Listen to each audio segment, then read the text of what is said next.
राम जय राम जय जय राम सिया राम जय राम जय जय राम श्री राम जय राम जय जय राम श्री राम जय राम जय जय राम श्री राम जय राम जय जय राम रघुपति राघव राजा राम पतित पावन सीताराम रघुपति राघव राजा राम पतित पावन सीताराम जय रघुनंदन जय श्रीराम पतित पावन सीताराम श्री राम जय जय राम श्री राम जय जय राम कौशल्या के प्यारे राम दशरथ नय दुलारे राम कौशल्या के प्यारे राम दशरथ के दुलारे राम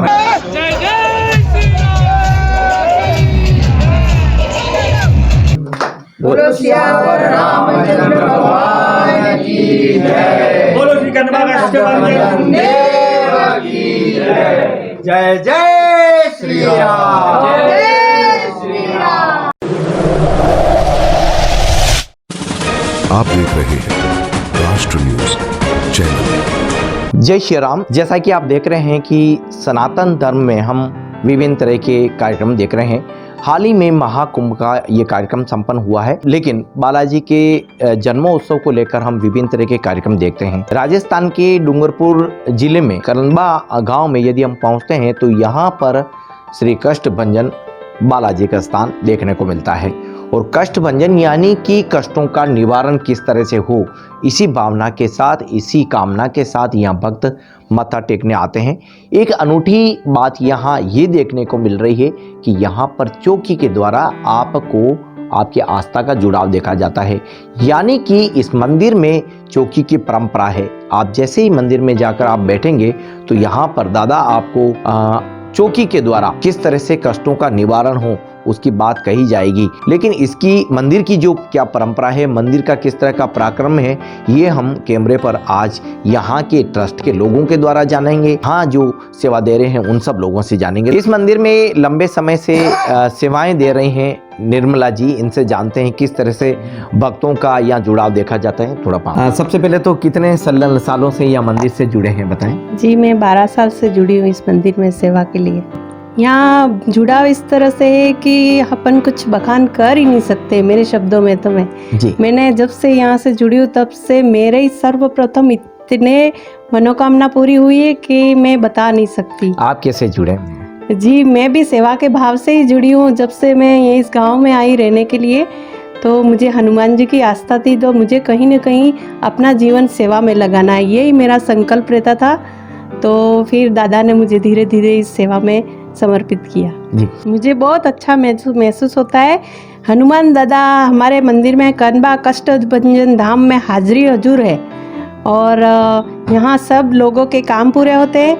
और यहाँ सुबह प्रातः 4 बजे से यात्रीगण पधार जाते हैं और क्रम वाइज बैठते हैं। और दादा की गादी सुबह 10 बजे लगती है और सुबह एक आरती सुबह 7:30 बजे होती है और दूसरी आरती में दादा की पधरमणी होती है। उसमें सभी यात्रियों को हम क्रम वाइज बिठाते हैं। फूल, नींबू और धागा उतारा वैसे देते हैं। तो कितने टाइम खाने का है फूल प्रसाद? 5 टाइम खाने का है, सुबह शाम। तो उस तरह से समझाते हैं। उतारा है तो उस तरह से समझाते हैं। तो इससे उनका बीमारी का निवारण होता है और यहाँ हजारों की पब्लिक होती है। अब इस इलाके में कितनी आस्था लगातार बढ़ रही है, क्या आप देख पा रहे हैं? लोगों की कितनी तकलीफें महसूस कर पाती हैं? बहुत लोग आ रहे हैं, बहुत उनके बीमारी निवारण भी हो रही है और बहुत काम मनोकामना पूरी हो रही है। हमारा ये मंदिर काम शुरू हुआ तो 1 साल में हमारा मंदिर पूरा हो गया। लेकिन लोगों की तकलीफें महसूस कर पाई हैं तो वो कितनी देखती हैं? बहुत देखती हूँ, मुझे उनके दुख देख के आंसू आ जाते, पर उनके सफल भी हो रहे काम। जी जी जी। तो ये थी निर्मला जी। देखिए, दुख बहुत है, लेकिन इस मंदिर में आने के बाद में कष्टों का निवारण होना है, इसीलिए कष्टभंजन बालाजी के दरबार में लोग आते हैं और यह सदा आस्था का जो एक अलग ही जुड़ाव देखा जा रहा है। अभी तक बालाजी के मंदिर में आपने चौकी होते हुए नहीं देखा होगा, यही बात आगे हम जानते हैं। हम बात करते हैं राजेंद्र जी से। देखिए, राजेंद्र जी यहाँ पर एक मैनेजमेंट के तौर पर ट्रस्ट में लगातार देखे जा रहे हैं। राजेंद्र जी की किस तरह की यहाँ मैनेजमेंट की प्रक्रिया है और इस मंदिर को आखिर किस तरह के हम एक एंगल पर एक उस पर देख पा रहे हैं, ये बात जानते हैं। पर जो मंदिर की जो ट्रस्ट की प्रक्रिया है वो जानते हैं। लेकिन जब इतने भक्त आते हैं, उनके कष्टों का निवारण किस तरह से हो, तो इसके लिए एक मैनेजमेंट टीम बनाई जाती है और इसी मैनेजमेंट टीम में राजेंद्र जी मेवाड़ा एक अहम रोल अदा कर रहे हैं। आपसे जानते हैं और आखिर इस मंदिर की जो चौकी की परंपरा है वह क्या है वो भी हम जानते हैं। सबसे पहला सवाल तो ये है कि आज इस मंदिर में हम आए हैं, एक अनूठी परंपरा देखने को मिल रही है। यह भाव के द्वारा, चौकी के द्वारा भक्तों का कष्टों का निवारण किया जा रहा है, ये क्या कहते हैं? सबसे पहले तो आपके न्यूज चैनल को आभार। श्री कष्टभंजन देव धाम कनबा आपका तहे दिल से स्वागत अभिनंदन करता है। तो सर्वप्रथम मैं गुरुजी से लगभग 20 साल से जुड़ा हुआ हूँ। सर्वप्रथम गुरुजी की चौकी इनके स्वयं निवास पे लगती थी और रात सुबह से लगा के सुबह लगभग यात्रियों के आना जाना आ जाता है। सुबह 2 बजे, 3 बजे, 4 बजे से लोग बाग आ जाते थे और सुबह लगभग 8-9 बजे चौकी लग जाती थी दादा की आरती के बाद में। और जब से दादा 9 बजे आरती चौकी लगती थी, शुरू में इनके घर पे ही चौकी लगती थी। सुबह 9 बजे से चौकी लगती थी, जब तक यात्री नहीं पूरे होते तब तक बिना अन्न जल लिए दादा की चौकी रहती थी और बीच में कोई विश्राम नहीं लेते थे गुरुजी। और ऐसा हमने काफ़ी टाइम तक उनके घर पे ही चौकी चलने दी। फिर 2019 के अंदर सब लोगों ने विचार किया कि जब इतनी सारी संख्या बढ़ रही है, इतने बाहर से लोग बाग आ रहे हैं, तो कहीं ना कहीं अपनों को कुछ मंदिर का विकास करना चाहिए। तो हमने राजेंद्र जी एक बार इसी सवाल पर वापस बात करते हैं। ये जो चौकी की परंपरा है असल में होता क्या है और किस तरह से भक्त अपनी समस्या को दादा के सामने रखते हैं? जी, तो यही हम क्लियर करना चाह रहे हैं कि हर मंदिर में जाते हैं, मत्था टेकते हैं, प्रसाद लेते हैं, प्रसाद चढ़ाते हैं और परिक्रमा करते हैं, लौट जाते हैं और ये कहा जाता है कि हमारे कष्टों का निवारण होना। यहाँ हम आते हैं, मत्था टेक रहे हैं और उसके बाद में चौकी हो रही है, उसमें हम उपस्थित हो रहे हैं और हमें दादा जो है कष्टों के निवारण के तौर पे देखे जा रहे हैं। ये कैसे क्या है? ये एक्चुअली क्या है कि एक्चुअल दादा का हनुमान दादा का आशीर्वाद है हमारे गुरुदेव पर और संपूर्ण दादा का प्रचार रहता है। हनुमान जी के रूप में ही हमको साक्षात वाणी मिलती है। तो इसमें क्या है कि जैसे अपना कोई भी भक्त या जो भी हो अपनी मनोकामना लेके आता है, या फिर किसी का कोई दुख दर्द है, या फिर कोई जैसे भूत प्रेत पिशाच, जैसे कि हनुमान जी महाराज इसके बिल्कुल रखवारे होते हैं कि भूत प्रेत पिशाच को उसके हनुमान दादा का नाम लेते ही दूर हो जाते हैं। तो इसी तरह से जैसे ही दादा की चौकी लगती हो, जिसकी भी कोई छोटी मोटी मनोकामना हो या फिर किसी को ऐसी कोई तांत्रिक हो, तो उनके नाम मात्र से, उनकी चौकी से, उनके आशीर्वाद से, दादा के फूल प्रसाद से और उन लोगों को आराम मिलता है और बहुत सहज में उसका दुख निवारण हो जाता है। जी राजेंद्र जी, ये परंपरा कैसे शुरू हुई, अगर इस पर थोड़ा सा और जाएं तो? सर, ये परंपरा तो एक्चुअली ये है कि शुरू में दादा के मेरे और गुरुदेव की बात हुई पहले कि दादा आपने ये सब चीज़ें कैसे प्राप्त की, यानी कि ये सिद्धि आपने कैसे ली और आपने इस तरह से कैसे किया। तो गुरुदेव ने मेरे को काफ़ी समय पहले बताया था कि मेरी धर्मपत्नी बहुत ही बीमार रहते थे और ये स्वयं गुरुदेव टीचर थे। तो सुबह यानी कि 9 बजे स्कूल जाते थे और शाम को 4-5 बजे आते थे वापस छुट्टी पे। तो इनकी मिसेज उस वक्त में बहुत ही बीमार रहते थे, तो उनको सुबह यानी कि खाट पे सुला के जाते थे और जल का लोटा में पानी का नीचे रख के जाता था और वो पानी पी के रहती थी। तो उन्होंने भगवान से एक प्रतिज्ञा की, हनुमान दादा, कि जब सारंगपुर धाम है, कष्टभंजन देव सारंगपुर धाम गुजरात के अंदर है, तो उस कष्टभंजन देव सारंगपुर दादा ने, हमारे गुरुदेव ने प्रतिज्ञा की कि जब तक मेरी धर्मपत्नी बिल्कुल सही स्वस्थ नहीं होती है, तो मैं तब तक हनुमान जी कष्टभंजन देव सारंगपुर धाम आपका पीछा नहीं छोड़ूंगा। तो एक दादा ने प्रण लिया था कि जब तक मेरी धर्मपत्नी बिल्कुल सजीवन नहीं होगी तब तक मैं आपका पीछा नहीं छोड़ूंगा, और उनकी माला जप तप करते रहे और नौकरी भी करते रहे। तो काफ़ी समय बीतने के बाद में धीरे धीरे उन्होंने अटूट विश्वास रखा हनुमान जी पे। तो काफ़ी समय बाद गुजरा कि एक समय ऐसा हुआ कि जैसे वो बिल्कुल लेटे हुए थे और चल नहीं पा रहे थे, तो धीरे धीरे उनकी धर्मपत्नी बिल्कुल चलने लग गई, खाना पीना बनाना चालू हो गए और बिल्कुल स्वस्थ सकुशल है। आज भी बा के नाम से हम उनको बोलते हैं और आज भी यानी कि उनके घर पे हज़ारों लोग आते हैं और उनकी सेवा देवा आज भी करते हैं। तो एक हनुमान जी की कृपा से, दादा के आशीर्वाद से वो बिल्कुल स्वस्थ हो गए। तो फिर दादा ने सारंगपुर जाके और उन्होंने जो भी मन्नत रखी और भगवान दादा कष्टभंजन सारंगपुर हनुमान दादा पे प्रसन्न हुए और दादा को अपने आप ऐसा मनोबल मिला अंतरात्मा से कि उस समय से फिर धीरे धीरे इनके घर पे लोग आने लगे कि भाई दादा आपकी धर्मपत्नी ठीक हो गई। तो दादा ने जो भी इनकी भगवान ने जो भी इनको प्रतिज्ञा दी होगी, कोई कलवा नहीं है, वो फूल प्रसाद ऐसा कोई अंतरात्मा से दादा ने जिसको भी भक्त को दिया तो उसके दुख दूर होने लगे। तो धीरे धीरे लोगों में पता लगा, तो लोग कहीं गांव से, बाहर से, शहरों से, दूर दूर से लोग आने लगे और रात की 12 बजे तक, सुबह से चौकी लगती 9 बजे, तो कई बार तो मैंने दूसरे दिन की सारा दिन सारी रात और सुबह 9 बजे तक भी चौकी मेरे ध्यान में आई है और मैं खुद सेवा दे रखा हूँ इस टाइम से, यानी कि 24 घंटे तक निर्विघ्न निर्जल दादा ने सेवाएं दी है। जी, ये सुपर एक्सक्लूसिव इंटरव्यू आप राष्ट्र न्यूज़ पर देख पा रहे हैं और हम डूंगरपुर ज़िले के कनबा गांव पहुंचे हैं, जो कि गुजरात के बेहद करीब आ जाता है और राजस्थान का करीब आखिरी गांव ये इस तरह का कहलाता है। एक ये कहा जाता है कि अभी किसी भक्त के मन में क्या चल रहा है, किसी भक्त की क्या पीड़ा है, ये दादा चौकी में अपने आप पहचानते हैं और उसके बारे में भक्त बताए उससे पहले वो सब चीज़ बयां भी होने लगती है और फिर कष्ट का निवारण भी होता है। ये क्या चमत्कार है? एक्चुअली आपकी न्यूज़ चैनल से ये बताना चाहता हूँ कि आप जैसे ही दादा की चौकी के सामने बैठते हैं तो स्वयं आज के कलयुगी अवतार के अंदर हनुमान जी हाजिर हजूर हैं। हम स्वयं मानते हैं, यहाँ आने वाले हजारों श्रद्धालु भी मानते हैं कि भाई हाजिर हजूर है हनुमान जी। लेकिन जैसे गुरुदेव के सामने जैसे कोई अपना दुख लेके आता है और उनके सामने जैसे ही बैठता है तो स्वयं उसकी जीवन की कुंडली दादा स्वयं पूरी अपने बयां कर देते हैं। अपनों को सामने से बोलने की ज़रूरत नहीं होती है कि भाई आपको ये तकलीफ है। दादा स्वयं उसके शरीर के अंदर भी जो से कोई प्रकार की बीमारी है तो अपन जैसे ही एक्सरे मशीन और सोनोग्राफी से पता चलाते हैं कि भाई आपको अमुक टाइम की बीमारी है, लेकिन दादा के सामने बैठने ही दादा बता देंगे कि तेरे को ये प्रॉब्लम है। जैसे कि उसकी शारीरिक कोई पीड़ा होती है तो दादा स्वयं बता देंगे कि तेरे को शारीरिक पीड़ा है और तेरे को दवाई लेने से आराम होगा। लेकिन बाहर की कोई आवरण है, बाहर की कोई गलत चीज़ें, गंदी चीज़ें हैं, तो वो दादा खुद अपने आप से निवारण कर लेते हैं और दादा खुद ही बता देते हैं कि भाई आपको ये प्रॉब्लम और आपको ये करने से इसका लाभ होगा। जी, राजेंद्र सिंह से हम लगातार इस मंदिर के बारे में जान रहे हैं और शायद राष्ट्र न्यूज़ एक ऐसा पहला चैनल है जब धर्मचक्र कार्यक्रम में आप इस मंदिर की एक पूरी डिटेल जो है हूबहू देख पा रहे हैं। कष्टभंजन, अब मंदिर की मूर्ति के बारे में बात करें तो ये क्या पराक्रम दिखाई देता है? एक्चुअली ये क्या है, काफ़ी सालों से इनके घर में सेवा चल रही थी, लेकिन हम सब लोगों ने और सब धर्म प्रेमी ने सोचा कि भाई इतनी हज़ारों में लोग संख्या में लोग आ रहे हैं तो क्यों नहीं अलग से हमारा मंदिर बनाया जाए।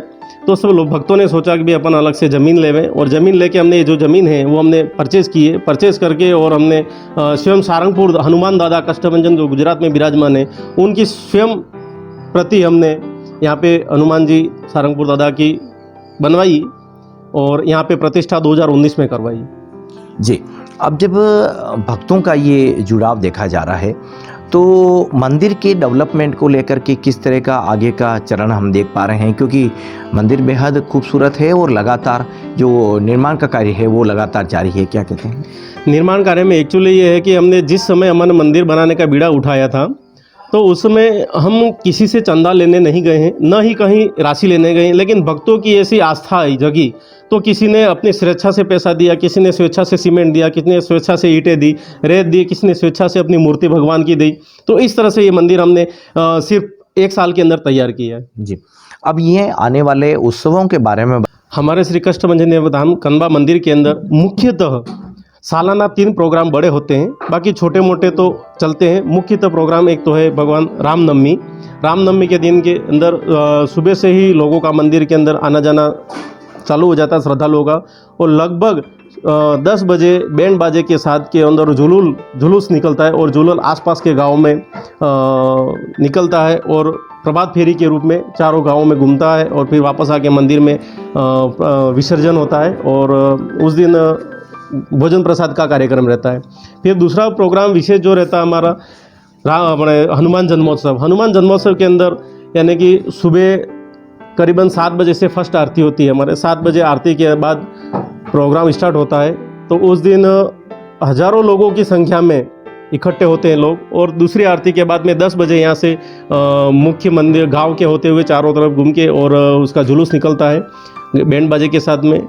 और फिर वापस आके और भोजन प्रसादी का कार्यक्रम रहता है। और फिर दादा के द्वारा संतों का मान सम्मान किया जाता है। बाहर से भी कई बार संत आते हैं, बुलाते हैं, अलग अलग स्वामीनारायण भगवान के आते हैं, कष्टभंजन सारंगपुर से भी आते हैं। तो उनका मान सम्मान और उनके द्वारा प्रवचन होता है ताकि काफ़ी लोगों को इसका। जब से हम श्री कृष्ण भंजन बालाजी के दरबार में पहुंचते हैं तो यहाँ पर एक डॉक्टर जब मरीज का इलाज करता है, इसी तरह से हर बीमारी का इलाज यहाँ दिखाई देता है। लेकिन कोई दिखावा नहीं है, कोई ऐसा आडंबर नहीं है, एक सच्ची आस्था है।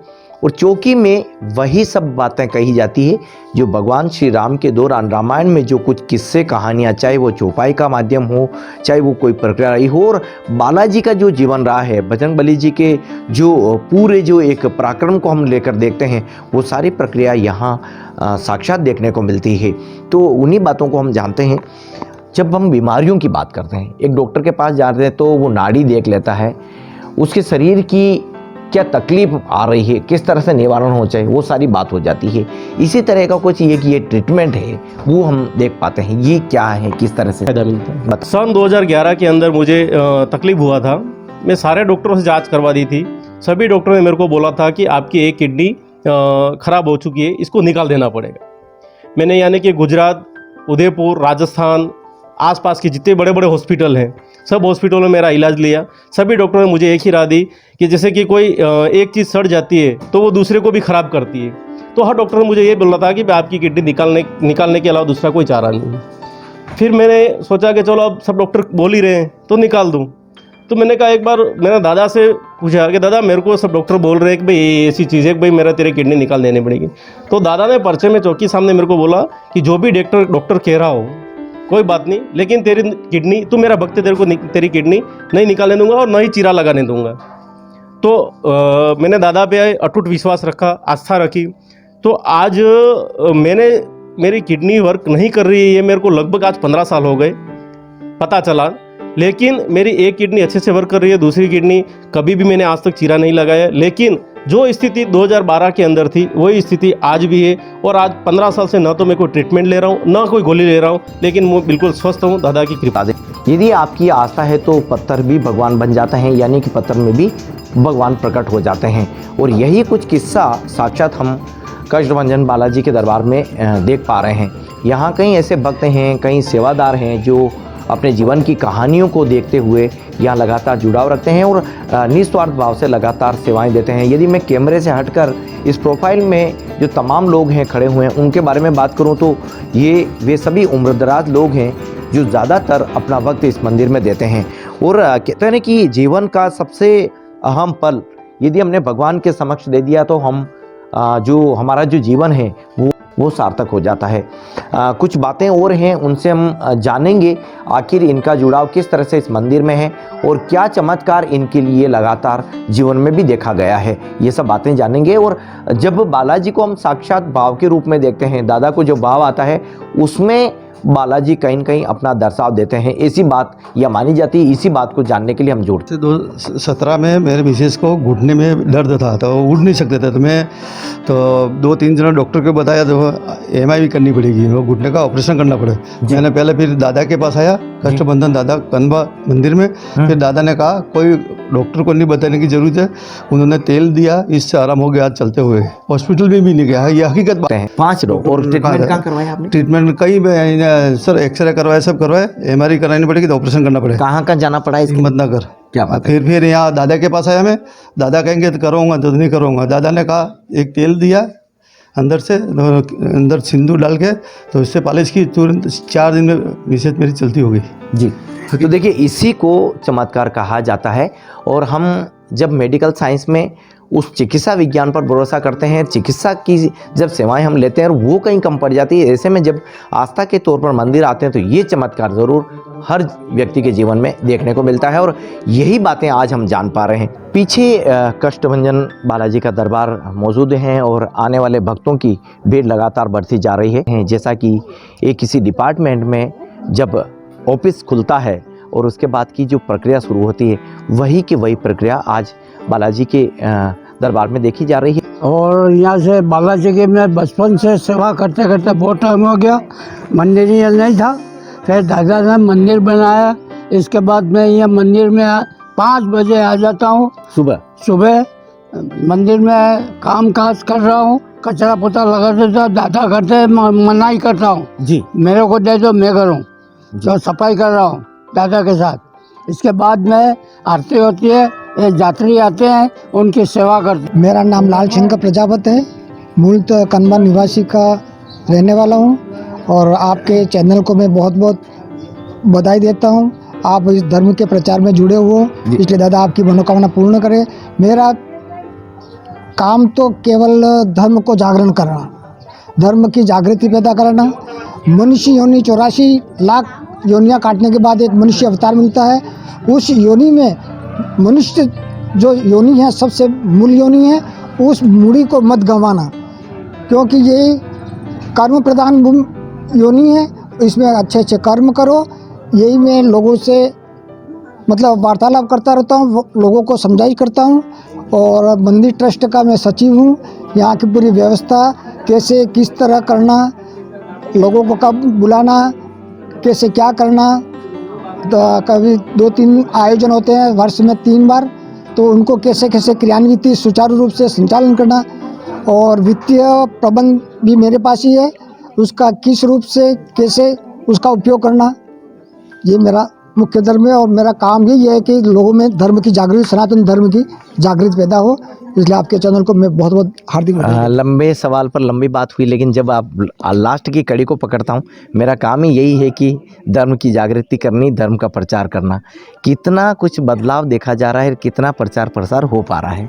बहुत कुछ प्रचार प्रसार हो रहा है, लोगों में जागृतियाँ भी पैदा हो रही हैं, लेकिन कुछ तत्व ऐसे हैं जो धर्म को बिगाड़ रहे हैं। तो मेरे लोगों से अपेक्षा है, लोगों से यही कहना चाहता हूँ कि अपना जो मूल धन है मनुष्य योनि, उस योनि को मत गंवाना। और अपना कर्म प्रधान जो अपना कर्म दिया है भगवान ने, मनुष्य अवतार इसलिए दिया है कि तुम मुझे याद करो। तो भगवान जब अपन याद करेंगे तो भगवान अपने साथ कहते हैं कि संत बीज पलटे नहीं, चाहे जाए जुग अनंत, रेवे संत का संत। बात यह है कि मैं साइंस का स्टूडेंट था जी। मैं इन तांत्रिक चीज़ों को, मांत्रिक चीज़ों को मानता नहीं था, लेकिन जब स्वयं पर भी बीती, जैसे भाव मेरे मिसेज को आ रहे हैं वैसे वैसे भाव मुझे भी आते थे। तो मैं कल मेरी सर्विस थी कलेक्ट्री में, गवर्नमेंट सर्वेंट था, तो कलेक्ट्री में नौकरी के लिए मैं जाता था सुबह 10 बजे। तो कलेक्ट्री के गेट पे लात मार करके मैं वापस आ जाता था और पूरे डूंगरपुर में पागलों की तरह घूमता रहता था। ये कितने साल पहले की बात कर रहे हैं? ये सर है 10 साल पहले की बात। जी जी हाँ जी। फिर आगे क्या हुआ? फिर बस मैं वैसे हर बार मतलब ऐसे ही करता था। तो मुझे हमारे एक पटवारी साहब थे हमारे मतलब विभाग के, उन्होंने कहा कि आप सालंगपुर हनुमान जी, कष्टभंजन हनुमान जी जाओ। तो मैं कष्टभंजन हनुमान जी सालंगपुर अहमदाबाद जाता था जी। ठीक सर। तो वहाँ जाने के बाद में मेरे को करीब 40% से ऊपर मेरे को फ़र्क पड़ा जी। और 2009 में फिर यहाँ जोड़ा, जब मेरे को पता चला कि यहाँ भी जैसे अहमदाबाद में सालंगपुर हनुमान जी हैं वैसे वैसे यहाँ पर भी विराजमान हैं। तो पहले तो दादा के घर पे यहाँ मतलब होते थे, ये तो 2019 में मंदिर बना है, लेकिन इससे पहले भी हम जाया करते थे। तो सुबह 5 बजे आते थे और जब तक हमारा नंबर नहीं आता था तब तक हम 11 बज जाती रात की, तब भी हम रहते थे। और इस प्रकार से हमारा कष्टों का निवारण धीरे धीरे अभी आपकी मैडम को कोई प्रॉब्लम आ रही थी और चौकी हो रही थी, चौकी में जो वो भाव आ रहे थे, ये सब वाकया क्या आप ही से जान लेते हैं? आप शुरुआत आप करेंगे क्या? हाँ, तो ये वाकया सर इनके अभी तो आराम, अब पहले तो बहुत था सर, पहले तो बहुत ही परेशान था। क्या हो क्या रहा है आपसे जान ले जी, आप बता दें। भाव यहाँ आते थे। आए कुष्ठभंजन मंदिर यहाँ पे, तब से हमारे को शांति है और अच्छा है। क्या हो रहा था हम अगर हुआ देखें था तो टाइम पे से वो सारी हाजिरी आती थी। कितने टाइम से? थोड़ा सा प्रॉब्लम था वो, लेकिन अभी ठीक है। बस हम भी आज पहुंचे हैं, हमने विभिन्न कंटेंट के जरिए ये तस्वीरें कैमरे में कैद की है और अलग अलग सेगमेंट के जरिए आपको देखने को मिलेगी, लेकिन राष्ट्र न्यूज़ का स्पेशल सेगमेंट धर्म चक्र है। दोस्तों, इन तस्वीरों को लेकर आप क्या सोचते हैं? चैनल के कमेंट बॉक्स में अपना रिएक्शन ज़रूर दीजिए। और यदि आप इस मंदिर में मत्था टेकना चाहते हैं और इस मंदिर में ज़रूर आना चाहते हैं तो देखिए, आप बिछीवाड़ा इलाके में ट्रेन के द्वारा भी पहुंचकर कनबा गांव पहुंचेंगे तो यहाँ इसमें श्री कष्ट भंजन बालाजी के दरबार में पहुंचा जा सकता है। तमाम मान्यता हैं और आस्था यदि सच्ची है तो बालाजी ज़रूर कष्टों का निवारण करते हैं और यही नज़ारा यहाँ देखने को दिन भर मिल जाता है। एक नए कंटेंट के साथ फिर आपसे मुलाकात होगी, लेकिन बालाजी का जन्मोत्सव अभी बहुत करीब है। ऐसे में राष्ट्र न्यूज़ पर लगातार ये कंटेंट आप तक पहुँचाए जा रहे हैं। धन्यवाद।